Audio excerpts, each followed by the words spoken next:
Let me tell you a story.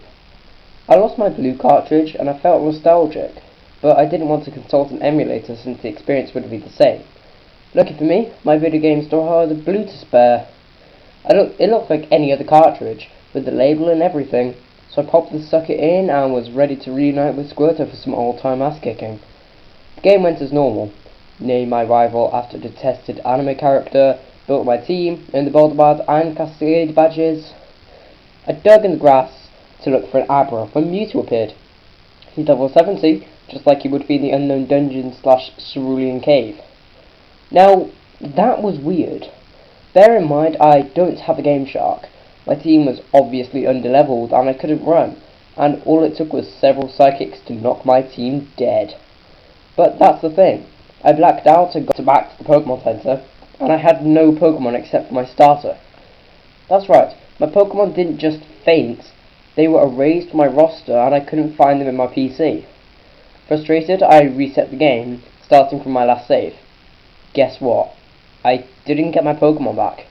On top of it all, my Wartortle went back to being a level 5 Squirtle. Since I'm guessing the game dictated I must always have one Pokemon on me after I met Professor Oak and left Pallet Town, I reset my starter after it had been killed by Mewtwo. I couldn't believe it. I was tempted to start a new game, but since I'd gotten so far already and didn't feel like grinding in Viridian Forest and Mountain Moon again, I sucked it up, bought some Pokeballs, and started building my team from scratch. It must be a coincidence I first met Mewtwo above Cerulean. Not only was it close to the Unknown Dungeon, but it's also where you could first perform the Mew glitch with the youngster Slowpoke. Randomly, throughout the game, Mewtwo found me and wiped out my team. Again, I had to train my Squirtle and catch back my Pokemon, rinse, lather, repeat.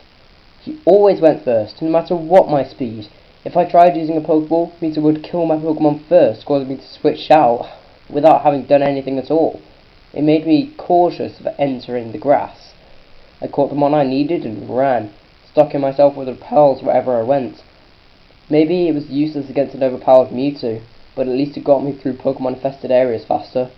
I learned to dread the wild battle theme and the idea of the screen crisscrossing to black. When I got to Lavender Town, the start menu loaded on its own. The Mew glitch happened without me doing anything. Due to my paranoia, I always carried balls on me, so I managed to catch it without a sweat. Later, when I started a new game and tested what happened if you fainted me instead of catching it, it'd be right there, no ifs, ands, or buts. Mew would absolutely not go away unless you catch it. Another odd thing about Mew, like your starter, you can now erase it from your party. Instead of going back to level 5, Mew would be the exact level you raised it to. Good for me, since grinding gets damn tedious without a partner to bait and switch with. I beat the Elite Four. Now, it was on. I got tired of Mewtwo stalking me. Up until this point, I haven't been able to try using a Master Ball on him since he always attacked my Pokemon first. But on the final floor, the final showdown, I finally had a chance to fight back. Depending on what I did, the ending changed. Number 1. If I used the Master Ball, Mewtwo would force himself to be the first Pokemon in my lineup. In battle, he'd act exactly as a Pokemon would if he didn't have all the badges, with a twist.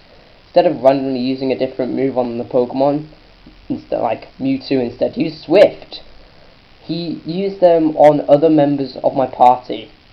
Mewtwo instead used Swift on Blastoise. The only option on the window was Fight, and the only move my team had was Struggle.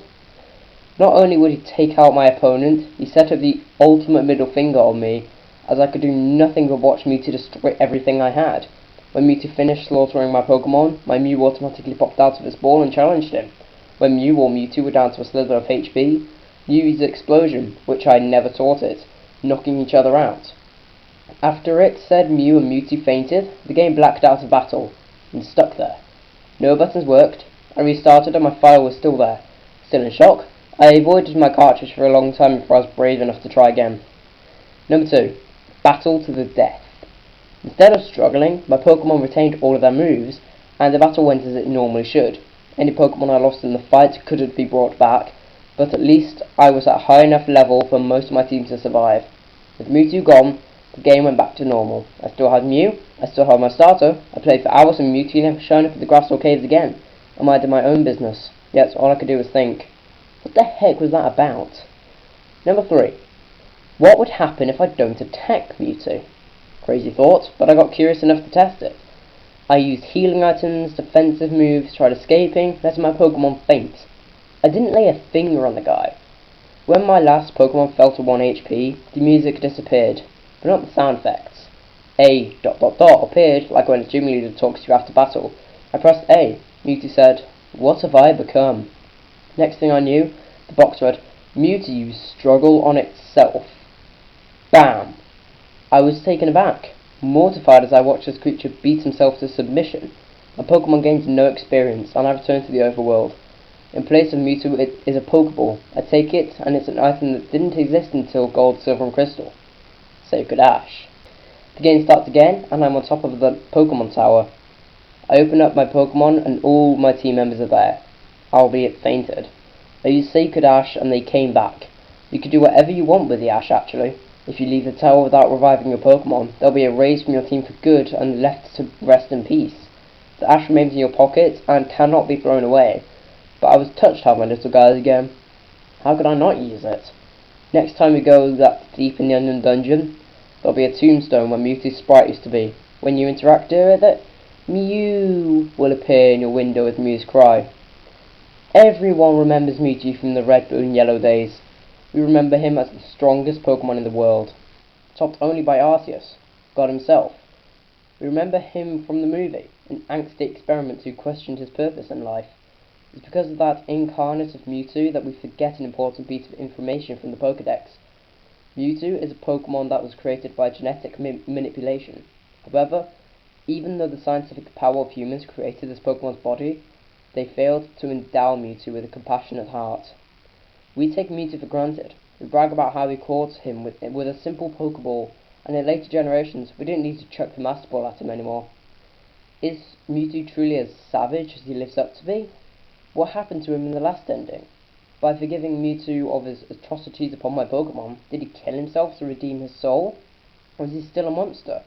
Did he become wary and bored of the chase and decided to end it? What does Mew play in all of this? And what about my starter? Is the latter reborn each time he dies, or does a clone take his place? What was on this person's mind when this hat got made?